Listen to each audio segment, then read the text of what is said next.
বাংলাদেশের এক ছোট্ট গ্রাম মিজমিজি। আজ থেকে ৩ দশক আগেও গ্রামের এই নামটি পুলিশের কাছে পরিচিত ছিল এক ভয়ঙ্কর কারণে। এখান থেকে একসময় শত শত শিশু চলে যেত আরব মরুভূমির উটের দৌড়ে জকি হিসেবে। দারিদ্র্য আর লোভের ফাঁদে পড়ে সেই শিশুদের অনেকেই আর কখনো ফিরে আসেনি। কেউ ফিরেছে বিকলাঙ্গ দেহে, কেউ বা নিথর হয়ে।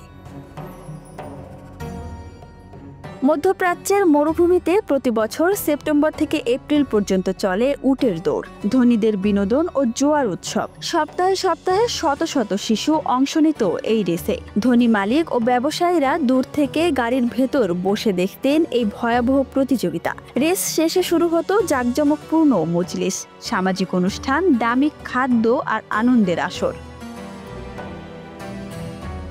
কিন্তু সেই বিনোদনের আড়ালে ছিল এক নিষ্ঠুর বাস্তবতা। দক্ষিণ এশিয়া থেকে পাচার হওয়া শিশুদের কান্না। পাকিস্তান, ভারত, নেপাল আর বাংলাদেশের দরিদ্র পরিবারগুলো থেকে এই শিশুদের নিয়ে যাওয়া হতো উটের জকি বানাতে। ঢাকার অদূরে নারায়ণগঞ্জ জেলার সিদ্ধিরগঞ্জ থানার মিজমিজি গ্রামটি একসময় ছিল আদমজী পাটকলের শ্রমিকদের নিবাস। নদী ঘেরা শান্ত গ্রাম। কিন্তু আদমজী পাটকল বন্ধ হয়ে গেলে গ্রাম জুড়ে নেমে আসে বেকারত্বের ছায়া। চাকরি হারানো মানুষরা খুঁজতে থাকে বিকল্প জীবিকা। তখনই আবির্ভাব ঘটে ট্রাভেল এজেন্ট আর দালালদের। বিদেশে পাঠানোর নামে শুরু হয় এক অন্ধকার ব্যবসা, মানব পাচার।